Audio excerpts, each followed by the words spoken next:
was announced the other day that Miley Cyrus will be hosting the 2015 Video Music Awards on MTV, and I could not be any more excited. I was just kind of scrolling through Instagram, and then I came across her picture where she announced it, and she was in an alien costume that said, MTV won't let me perform, but I'll be hosting this year's VMAs.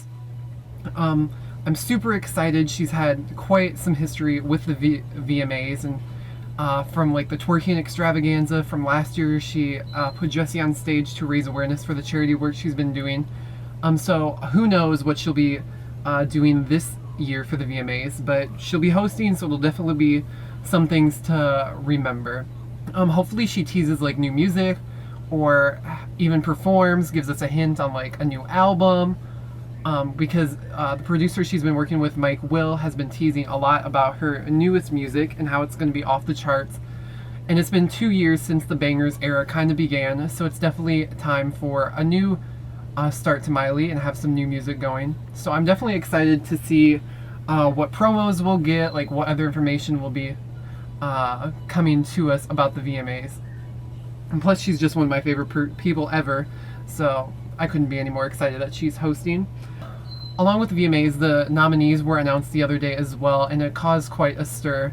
The video of the year was down to Kendrick Lamar, All Right, Taylor Swift's Bad Blood, Mark Ronson and Bruno Mars with Uptown Funk, Beyonce and 7-Eleven, and Ed Sheeran Thinking Out Loud.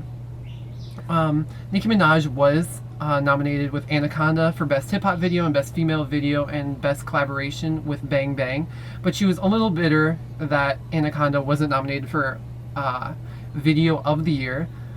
And she kind of went on a Twitter rant the other day between Anaconda and also how Feeling Myself wasn't nominated at all. That's her song with Beyonce that had a video to go along with it. She tweeted at MTV saying like, kind of joking around, did we miss the deadline for the VMAs with Feeling Myself? Like, how did that work? But I think Nicki kind of shot herself in the foot on this one, because Feeling Myself was and still is a Tidal exclusive. Not everyone can see it, and it's kind of hard to win a video music award if not everyone can see the video.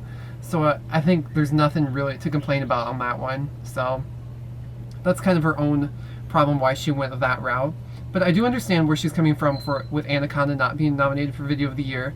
She did went on, like I said, a Twitter rant, kind of started off kind of playful, and then it got into like a feud, you can call it, that wasn't really a feud. But she kind of tweeted about like if it was a different kind of artist, that Anaconda definitely would have been nominated for Video of the Year. And then she just kind of said that black women influence pop culture so much but are rarely rewarded for it. I do understand where she's coming from by questioning why Anaconda wasn't nominated. It did break the Vivo 24-hour record with around 19.6 million views on the first day of its being released. The cover art, there were so many memes of that. It was just talked about all over the place, and it was super hard to not know about it. Even Ellen DeGeneres made like a parody of the video, so if Ellen's making a parody of it, then it's something to talk about. And then Taylor Swift kind of stepped into the conversation. Nicki Minaj didn't really call her out, even though there was some shade being thrown. And she also made a comment about skinny girls or thin girls in the videos as well, which definitely can be related to Bad Blood and Ed Sheeran's video. Taylor said, "I've done nothing but love and support you. It's unlike to pit women against each other. Maybe one of the men took your slot. If I win, please come up with me. You're invited to any stage I'm ever on." So that definitely has some shade in there as well too, but that's kind of what Twitter is all about. Nicki Minaj went back to like, "I didn't say a word about you, Taylor Swift. I love you just as much."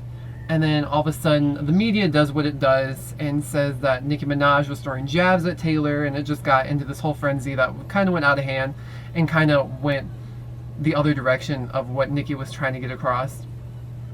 And then one tweet that Nicki had that definitely opened my eyes was, she said, "I'm so glad you guys see how this stuff works. Taylor took her music off Spotify and was applauded. We launched Tidal and were dragged."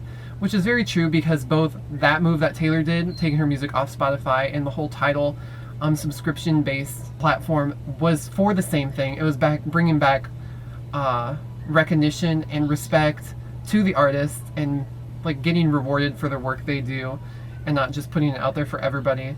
So that's kind of why Taylor took her music off, and then Nicki Minaj had like exclusive videos with Tidal. So they're both trying to come across the same thing, but Tidal kind of flopped, and then Taylor kind of got praised for her Spotify move. So it's just kind of how everything worked out, even though they were doing the exact same thing. Definitely don't think there's any beef between the two. It's definitely more shade thrown to the MTV VMAs for their decisions towards the nominations. So I don't think there's really any beef between Nicki and Taylor, and I don't really think there will be. I just think it's more about the situation itself. But other than that, I'm just kind of tired of hearing of it, and it kind of got out of hand. Kind of like everything else does, and like the Ariana Grande donut scandal, and I'm just tired of hearing everything getting blown out of proportion. But it did give them great publicity for the VMAs themselves and their videos, so I think that kind of helped a little bit, you could say. But, well, we will see what else the VMAs brings about us, and what other news we have about that. Other than that, I will see you guys later.